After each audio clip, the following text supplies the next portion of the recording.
Ողջույն։ Կիրակի Գյումրիում տեղի ունեցավ խայտառակություն։ Ձևակերպումը իմը չէ, հայ ժողովրդի արձագանքն է Փաշինյանի ու իր խմբակի գործողություններին։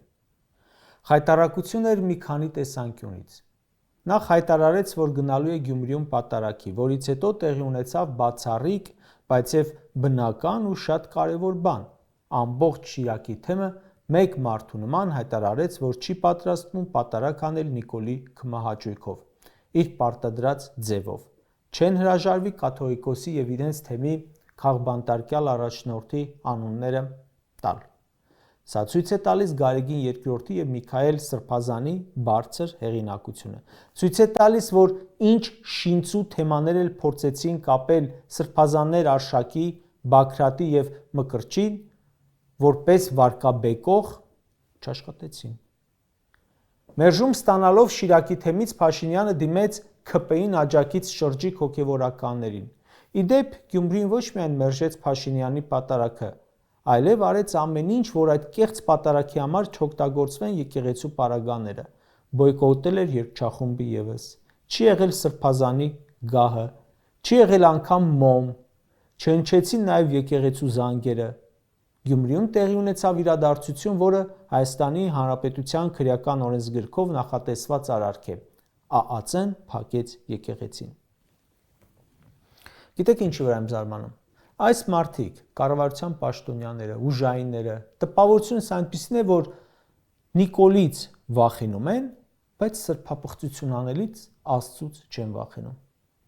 Որքանով գիտեմ, կառավարության մեջ մի հատ պաշտոնապես աթեիստ կա, բա մյուսները։ Նրանք երբևէ Աստծո անունը տալիս են,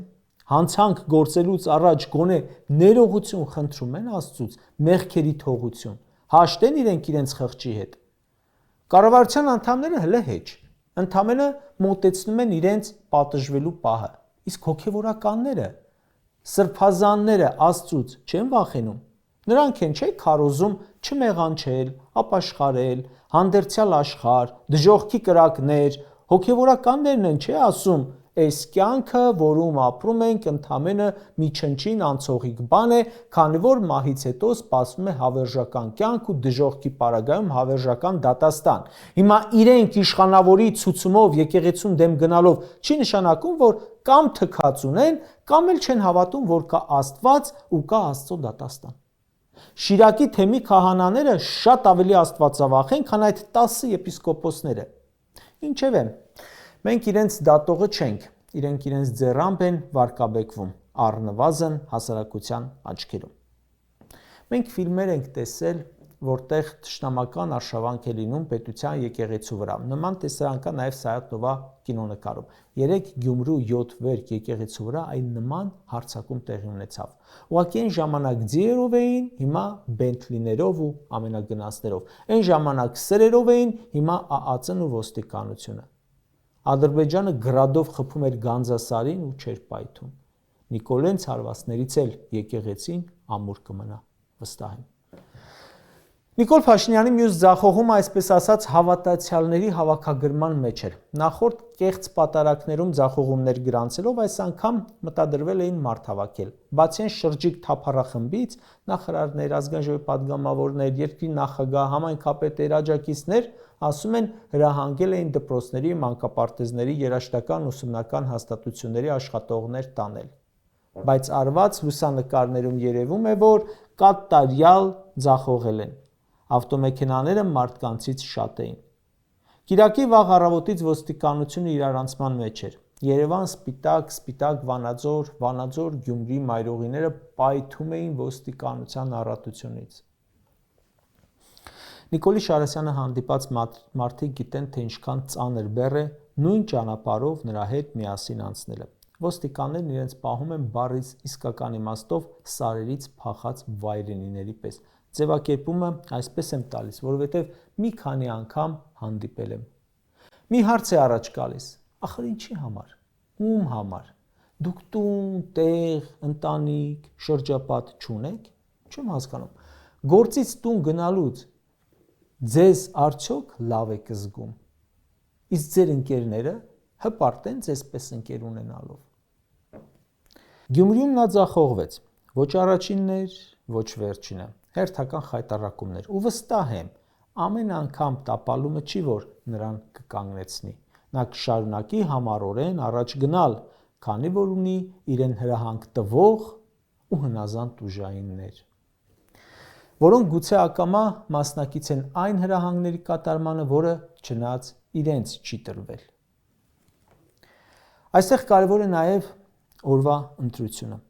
Նիկոլ Փաշինյանը որոշեց Գյումրում թշնամանք հրահրել, եկեղեցին նվաճել ավերիչ երկրաշարժի 37-րդ տարելիցի օրը։ Այդ օրը Գյումրիում այդ քանակությամբ հայ ուժային մեկ էլ աղետի օրներ ուղևորվում,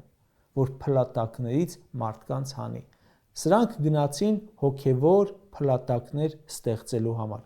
Բարոյական փլատակի վերածվեց, բարոյական երկրաշարժեր, ու տակը մնացողները չեն վերականգնվի։ Երկրաշարժից, որին զոհ գնաց 25,000 մարդ, մեծապես տուժել էին Գյումրի, Սպիտակ քաղաքները, նաև Վանաձորը։ Նիկոլ Փաշինյանը, Վահագն Խաչատուրյանը, Ալեն Սիմոնյանը ծաղկեպսակներ էին տարել 3 քաղաքներն էլ, դրեցին, խոնարհվեցին։ Ես չհասկացա, թե ինչու։ Ինչ եք արել դուք այդ քաղաքների համար։ Գնացեք, հարցրեք բոլոր վանաձորցիներին, սպիտակցիներին, գյումրեցիներին, հատկապես Գյումրի մտեք, որտեղ դեռ լիքը տնակներ կան ու հարցրեք. Նիկոլ Փաշինյանի կառավարությունը քանի տուն է սարքել բաժանել երկրաշարժից տուժածներին։ Հարցրեք իրար հաջորդող ԿՊԱ-ական մարզպետներին, ասեք մի հատ տանտեղ տար, ցույց տուր, որ կառավարությունը սարքել է ու տվել է տնանք գյումրեցուն։ 0 է, չկա։ Նիկոլ Փաշինյանից առաջ բազմաթիվ տների բանալիներ հանձնել են դոմիկներում ապրողներին, հատկապես երկրորդ նախագահ Ռոբերտ Քոչարյանի օրոք։ Սպիտակը համարյա ամբողջությամբ վերականգնվել էր, Գյումրուց մեծ մասը վերականգնվել էր։ Նիկոլ Փաշինյանի օրոք մի հատ քար մի ուրիշ քարի վրա չի դրվել։ Չէ, ասում է, պետությունը պարտավորություն չունի, կարող է նրանք տունը ծախել են, երևի նկատի ունի Քոչարյանի տված տները, դե բայց ձեռք չի տալիս, որ անունը տա։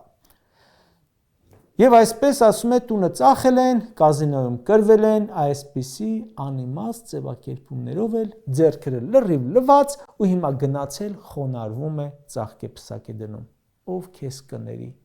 ում համար է ընդունելի։ Այդ զոհերի հոգու հանգստության համար ոչ թե պետք է կռանաս, այլ նրանց հարազատներին ապրելու պայման տաս։ Նա սովոր է, որ մենակ խոնարհվի։ Կամ իբր ինչ էլի, հարգանքի տուրք եք մատուցում, բայց հետո գնում ախրանիկներով իրենց սրբատեղի եկեղեցին պաշարում եք անարգելով օրը, տեղը, առիթը, քանի կոպեկի արժեք ուներ ձեր արհեստական խոնարհումը։ Փաշինյանն այսօր առաջարկ է անում, ասում է հայ առաքելական եկեղեցիներում սուրբ եւ անմահ պատարագից առաջ հնչեցնել Հայաստանի Հանրապետության պետական օրհներգը, եկեղեցու մոտ դնել Հայաստանի Հանրապետության դրոշը։ Սա որտեղից ծնված գաղափար է։ Չեմ ասում, որ սրանով խառնում է եկեղեցու ներքին գործերին, վաղուց է խառնում, բայց այստեղ լիքը հարցեր կան։ Հայ առաքելական Սուրբ եկեղեցին ցանցային կառույց է, որը գործում է ամբողջ աշխարհում։ Պատկերացնում եք, որ Նիկոլի այս առաջարկը ենթադրում է, որ պետք է տարբեր երկրներում հայկական եկեղեցու մոտ դրվի այդ երկրի դրոշը ու եկեղեցում հնչի այդ երկրի հիմնը։ Թուրքիայում հայկական եկեղեցում պետք է հնչի Թուրքիայի հիմնը երգչախմբի կատարմամբ եւ դրվի այդ երկրի դրոշը։ Իսկ ինչու Փաշինյանին պետք է որ հայկական եկեղեցում հնչի Թուրքիայի հիմնը եւ դրվի այդ երկրի դրոշը։ Ուսումնասիրեք, թե որտեղից է գալիս եկեղեցու վրա գրոհի պահանջը ու հարցեր չեն առաջանա։ Քանի որ Նիկոլ Փաշինյանը եկեղեցու վերաբերյալ նորամուծություններով է հանդես գալիս, մի առաջարկել ես ունեմ։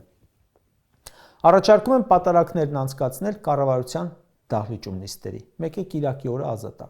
Տարեք այնտեղ արեք պրծեք, Էլիզուր տեղ մի նեղություն տվեք, ոչ հոգևորականներին, ոչ եկեղեցուն, ոչ եկեղեցու զավակներին։ Քանի որ ձեր միակ սրբավայրը ձեր աթոռն է, ձեզ մոտ արեք այդ պատարագները։ Այ հա, պատվիրատուն դա չի պատվիրել։ Հենց եկեղեցու ներսն է պետք բղծել։ Կարճ ասած։ Այնուամենայնիվ Փաշինյանը հերթական ձախողումը գրանցեց։ Եվս մեկ խայտառակություն։ Կարելի է իհարկե հարց տալ, հերիք չէ ամեն ինչ ու ամեն ձև փորձել ու ավարտել նույն խայտառակ ելքով։ Ինչքան է հնարավոր հատակը ծակել ու իշնել։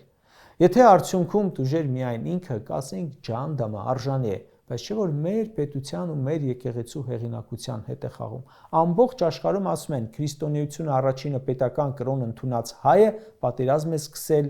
ինքն իր ազգային եկեղեցու դեմ։ Ու սրանք դեռ ժողովրդի անունից են խոսում, մնալով մի փոքր մարգինալ խմբակ, չունենալով որևէ աջակցություն ու առաջին հերթին հենց նույն ժողովրդից։